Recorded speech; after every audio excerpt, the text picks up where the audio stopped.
Welcome to the Empowering Industry Podcast, a production from Empowering Pumps and Equipment as the voice of the pump and related equipment industry.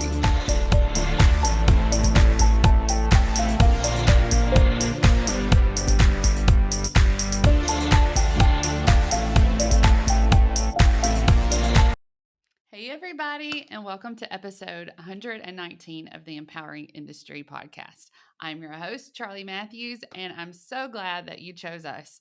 Do us a favor and give us a rating or review. I'd love to read those. So it also helps us show up in podcast platforms for other listeners like yourselves, so they can find us. So go ahead and do that. You can send a rating, 5 stars probably would be best, and send us a message through the review. We'd love to hear from you. Okay, so I know that you've noticed that the podcast has been a little different over the past 2 months, and I want to say thank you for giving us time to kind of get that sorted out. I did tell you recently on the podcast that Bethany was having a hard time. And after much thought, Bethany has decided to push the stop button on working here at Empowering Brands. And thankfully, even on her exit, she has helped me prepare a message for you. So I'm just going to read this letter from her to you. I want to start this heartfelt farewell by thanking the empowering community for welcoming and supporting me throughout the last decade of my career. Sharing your stories, celebrating your wins, and advocating for this industry has truly brought me joy. Last month, I experienced a pregnancy loss at 5 months, and saying goodbye to our baby boy has been incredibly hard. I'm leaving this job now to take time to grieve and heal and spend time with Mark and our boys. Thank you, Charli and the team, for giving me the time and grace to come to this decision. And even though, maybe I'll get through this, Bethany, even though I will no longer be on the podcast or behind the scenes here,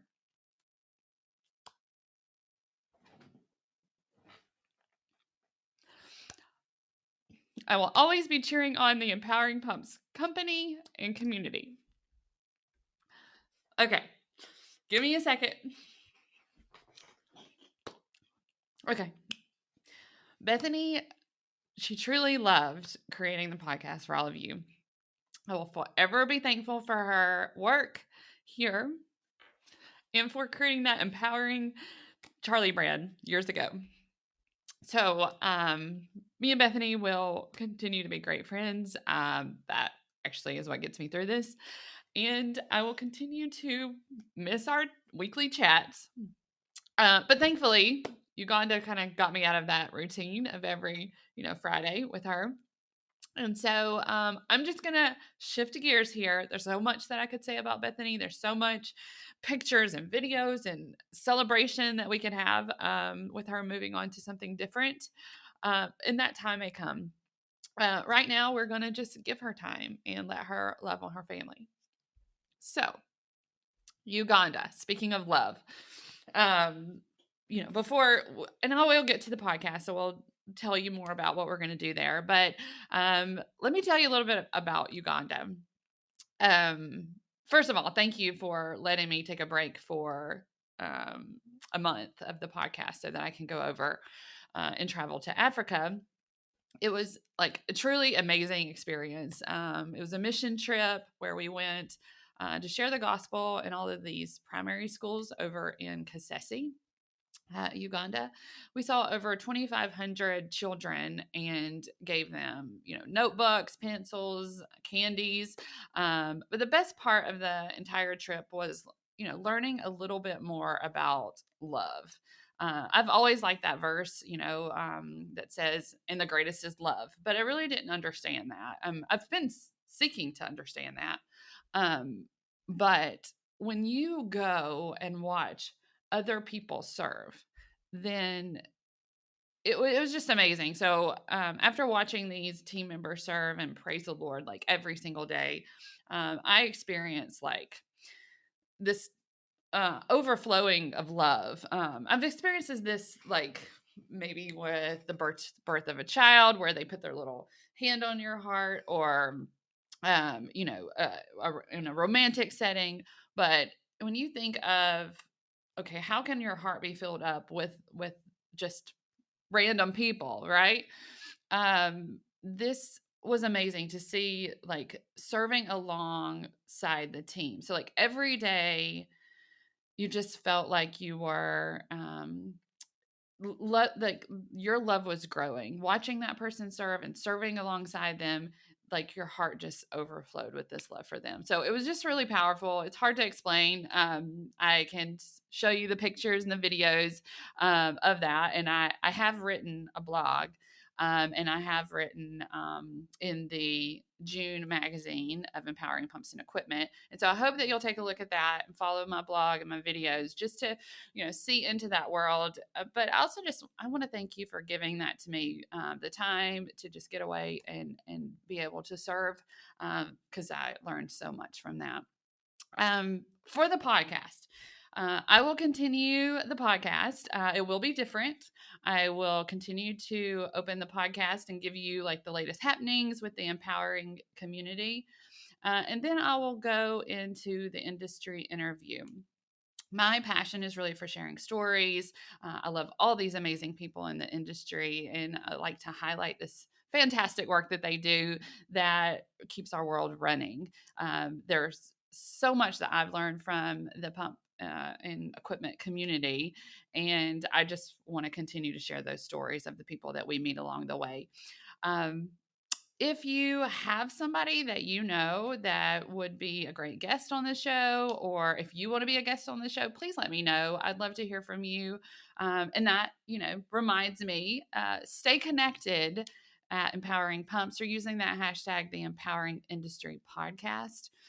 We want to continue to hear from you. And, you can also give Bethany shout outs from time to time. She would love that. And I will keep you up to date too. So, one of the things I wanted to do, and we'll just try out some of these buttons I haven't used in a while. Tweet, tweet. So a little bit of social here. National Safety Month is the month of June.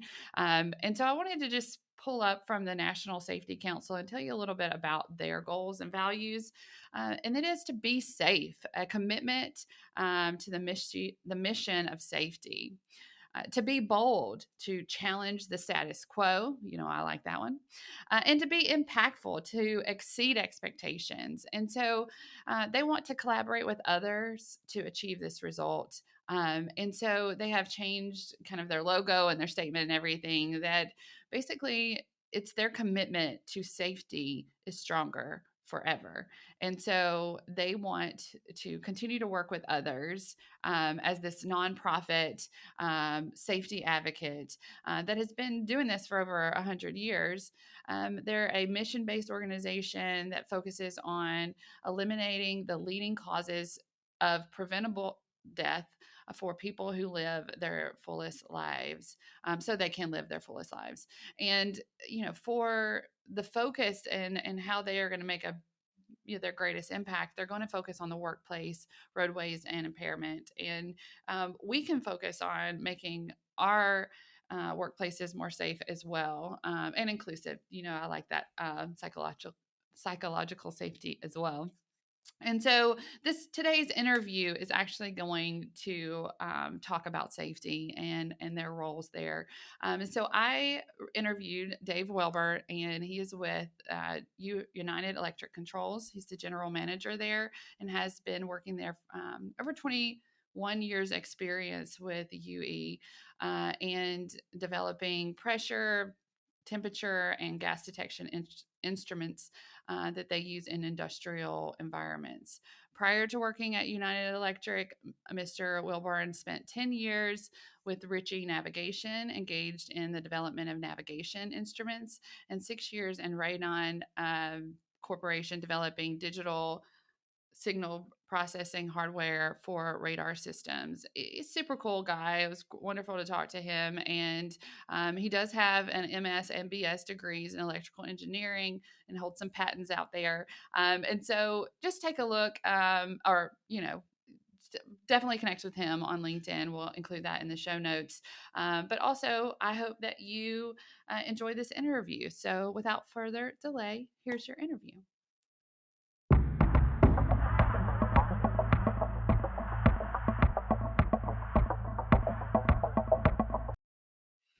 Hey, Dave, and welcome to the Empowering Industry Podcast. I'm excited to get to spend some time with you and get to know you a little bit better. And so we'll just start there. What's your story? Kind of what do you, who you are and what you do? Sure, Charlie. Thanks for having me. My name is Dave Wilbure. I'm the general manager of United Electric Controls. I've been with the company for about 22 years, which makes me a rookie here. We have quite a few people who are 40, 50-year employees even. Um, Most of my tenure here was in engineering. It's been just the last couple of years that I've been the general manager. So I've got quite a bit of experience with developing our electronic switch products, transmitters, and our gas detector. Um, Prior to that, I worked for a couple of other companies in radar signal processing and also with embedded systems and instrumentation. Yeah, I was curious why you chose electrical engineering. As you go to school, like there's so many different, little categories of engineering. Why Sure. electrical? Well, I think I've always had an interest in it. Even since I was a kid, it was kind of a hobby for me.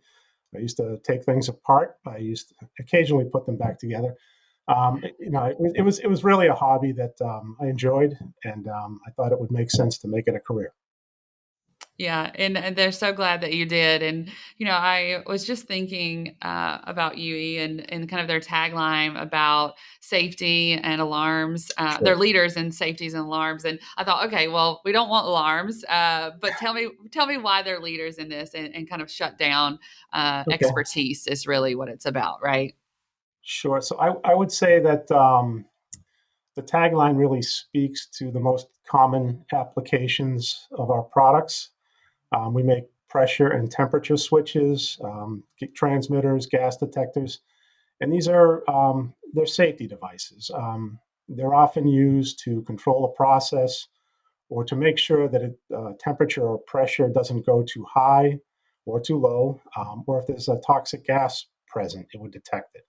So, I would say that these are safety devices. They're intended to protect, people, equipment, or the environment. I think the tagline is kind of indicative of where they're most often used. Right. And that's what's really important is that we have these, I think of alarms as like they're necessary because otherwise, how are we going to know that there's a problem Sure. out there that needs to be solved? Yeah. Right. You don't want false And alarms. that's, I'm sure. So, okay. So let's talk a little bit about this SIL certification and what, Sure. what, what is that? What needs to be done for it to be adopted? And just explain it to us. Sure.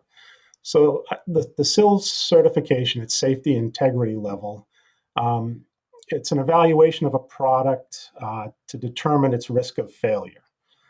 Typically, these certifications are done by a third party, and the certification gives the user several pieces of information that they need to use the device in a safety instrumented system.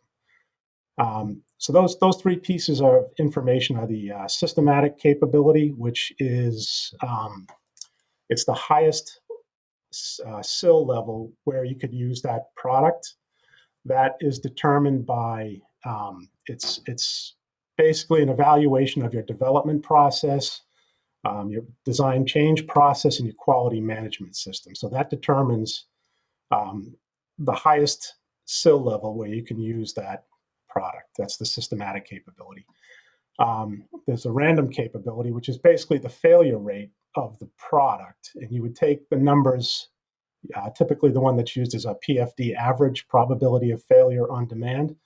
You'd take that in combination with other elements in the safety system, and that would help you determine, what the random capability or SIL level is. The other Okay. things that you would find, the SIL certification would give you architectural constraints that would tell you whether or not for the given SIL level you'd have to have one device or redundant devices in some kind of a voting scheme. So that's the SIL certification is something that gives you the information that you need to integrate a product into a safety system. Right, because what we're trying to do is kind of seal this leakage. Is that what's being done, or does it have nothing to do with emissions at all? It could. We have gas detection products that are often used. They happen not to be a SIL certified product, but Okay. Emissions is something that is a concern. For things like pressure and temperature, you may have a pressure vessel, or you may have a heater in a process, and you want to monitor that process to make sure that it doesn't go outside of some safe limit. So what these Okay. devices are intended to do is they typically operate outside of the process control system. They're kind of a separate backup system that steps in and brings the process into control in some type of a safe fashion. Okay. And so there's the seal, and then I don't know if this is how you say this. It's SIS on the screen here. Is it SIS? Sure. Is that how you describe it? Yeah. So the safety instrumented system Okay. is the system that would be put in place. Okay. We manufacture, temperature switches, transmitters, pressure sensors, transmitters. Those a safety instrumented system would typically be constructed of three things. It would be sensors, a logic solver, which is like a PLC, and then a final element, which might be a valve or some type of actuator that's used to vent or shut off a process if it goes out of control. So the safety instrumented system is the combination of those three components to perform what's called a SIF, safety instrumented function. There's no shortage of acronyms.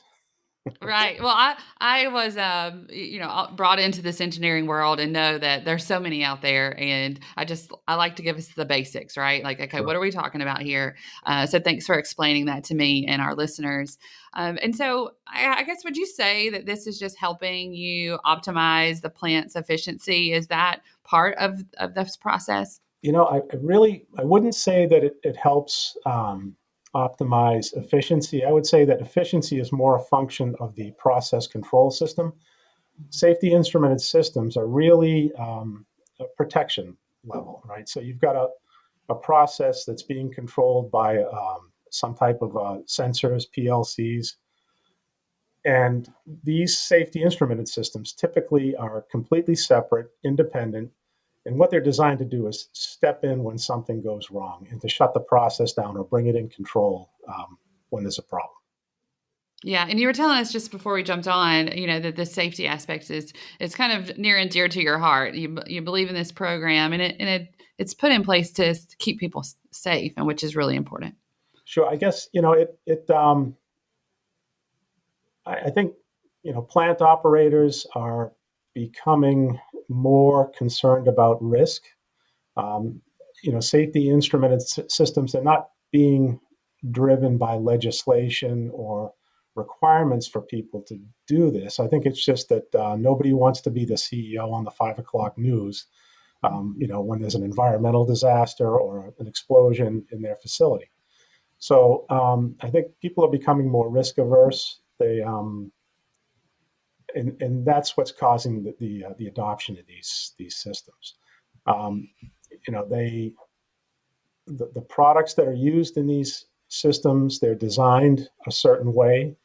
The development process requires you to take certain validation and verification steps.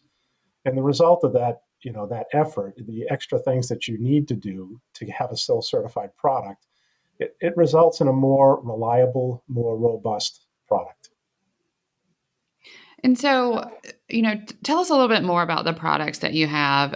You mentioned, temperature and pressure and different things like that we're monitoring. But is there a certain problem that's solved, or is it just about kind of alerting others? Well, I would say, we make a lot of things that can be used like a lot of other products. So we make pressure transmitters, pressure switches, temperature as well. I would say that the unique problem that our devices solve is we, for example, make pressure transmitters or temperature transmitters that also have a switch output. So if you consider a standard safety system where you have sensors, a logic solver, and then some type of final element, our products can often eliminate the logic solver. So we can make a decision to, we can program our device to give you a switch output to turn something on or off, and quite often eliminate the logic solver. So it's a more cost-effective way of implementing a simple safety instrumented system. Okay. And then I'm also just really curious about the shutdown side of things. Can you tell me about that? Sure. So, shutdown alarm, it really depends on what the end user needs. Some people, when something goes wrong, they want an alarm. They just want an annunciation that says you've got a problem, and then there's a manual intervention. Okay. Shutdown is, that would be where you're actually shutting the process down, and quite frankly, nobody likes to shut their process down. So you want to make sure that the systems you have in place are reliable. They're not going to give you false alarms, trips, and cause what can be an expensive shutdown. So these aren't planned shutdowns. These are if you have to shut it down because there's a problem going on. Yeah, if you had, for example, a compressor that was filling some type of pressure vessel and it were running away, you would want a safety system to step in and say, okay, kill the power to that compressor or vent some type of a valve to make sure that it didn't explode. Okay. Yeah. And so, you've got my attention. I want to make sure that everybody has these tools so that they're safe and prepared. And then, I'm also like really curious about how you find out, that this one is, the products that you need. Do you base that on the certification and going through that and kind of making sure that when you're looking for these products that it is certified? Is that the key? Sure. I mean, I think the way that it would start is if you had a plant operator that had a process, and they would look at their risks, right? They would say, okay, if we had an explosion or an accident here, there is some risk that someone could be injured or someone could die, and they would want to lower the probability of that risk. So there is an analysis that can be done. You do a calculation called risk reduction factor. You may say that, okay, if we just use the basic process control system, we would expect to have one problem, accident in 5 years. Well, that may not be acceptable. They may want to lower that to 10 years or 100 years or whatever that is. Mm-hmm. So using those numbers, you can say, okay, I need a SIL 2 or a SIL 3 level safety instrumented system. So then what you would have to do is combine the elements that you need, sensors, logic solver, and final elements to build that system. And you would look at the certifications that those elements have. That would be the systematic capability. They would all have to meet the systematic capability for the particular SIL level that you're trying to achieve. Random capability, the probability of failure on demand, you would have to combine the probabilities of failure of the devices that you're incorporating into the system together. And then from that, you could calculate what this risk reduction factor is. And there are a lot of factors that come into play. It's the probability of failure on demand for the products that you're using. It also incorporates the availability of the system. How often do you need to proof test it? Things like that. Mm-hmm. And there are a lot of different ways to calculate that. So do you help the end user with that? Do y'all kind of look at the system together? Most of the end users that are implementing safety instrumented functions have the capability of doing this. We will help them or refer them to people who can help them if they choose. We have to be a little bit careful about not knowing all about their application. Right. Really, the onus is on the end user to make sure that they've done that evaluation correctly. Got it. Okay. And then, I'm just, I'm super curious about you and how you get into this industry. So you've been here for, well, in this particular space for over 20 years. And so, I mean, I guess what keeps you up at night? Uh, actually, what keeps me up at night is, we do make these devices that they protect equipment, people, plants, and you do see things on the news that are alarming. There's an explosion at this refinery, or there's a disaster here, and the first thought that comes into your head, I hope you don't want it to be one of your products that was there protecting. And fortunately, we've been, I'd like to think more than lucky, but our products are very reliable. You know, I feel like it's an industry that it's doing something good. We're building products that protect people, equipment, and the environment. Yeah, and I think that that's a perfect answer because that's what I would assume, right? Is that it's about keeping people safe and that did we hold up our end of the bargain here? But the other side of that is there's the human aspect of all of this and making sure Sure. that you have systems in place to reduce that. Behavior, the human behavior that gets in the way with some of these things. So I love that we have tools and processes in place to be able to help us with that because we know that accidents do happen, and if we can protect ourselves, then that's really, really, really is key. Okay. Let me ask you, just as we've been talking, if anything's kind of come up that you want to make sure that our listeners have heard. Well, I think the one message that or the one comment I'd like to make is related to the development process that is used for SIL rated products. We went through our first design about 8 to 10 years ago. We released the product about 8 years ago, and I'm a big believer in the process. It really works. There are all kinds of extra validation verification steps. It really, it's best practices for design of hardware, software. It's a very comprehensive process. As you go through it, it forces you to do things, to look at your design, to analyze it, and you build in redundancies in your product. You build in very robust diagnostics. Um, all the validation and the verification steps. You realize as you go through this, they're very thorough, and you do find things. These are things that might have found their way into the product when it was released, and by finding them during the development stage and correcting them, um, the end result is a product that's more reliable. It's less likely to have systematic failures. Um, it really works, and I've been developing instrumentation for 30 plus years. Um, and after going through this exercise, I think it's something that we've adopted here, even on products that are not necessarily SIL certified. It's best engineering practices. Yeah, I love that. I love that the industry is just taking a hold of that and creating safer and more attention towards their processes without any kind of regulation saying you have to do this. Just overall, we're going to do this to have more sustainable practices. Sure. And so I love that and look forward to sharing and making sure that people know where to find your products. Yeah.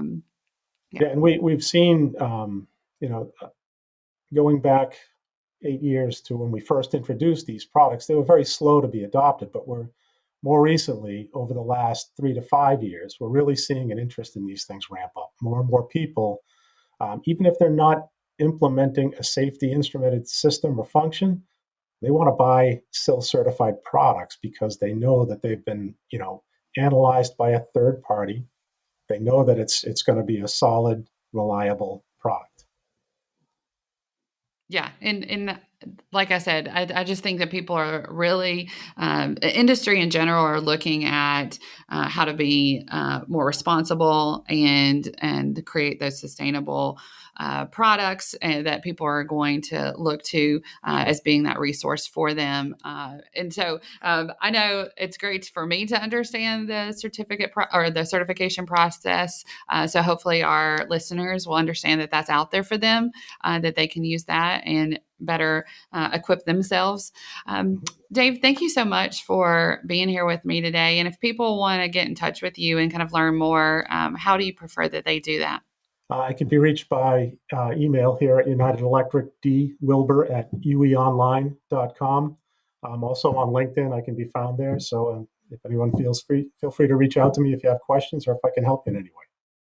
Okay, I have one last question, kind of like Sure. a rapid fire, Dave. Just if you had any advice to give somebody coming into the industry, what would it be? Very interesting question. My advice would be to go into the industry. It's interesting work, and I think it's something that's important. Um, you know, you see these explosions and disasters and things, and I'd like to think that we're doing something worthwhile in trying to prevent them. Yes. We definitely need great engineering in this field. So come and join us. And it does, it protects people. It helps us understand how to take care of our planet and our people. And so thank you again, Dave. I really appreciate your time with me today. Okay, Charlie.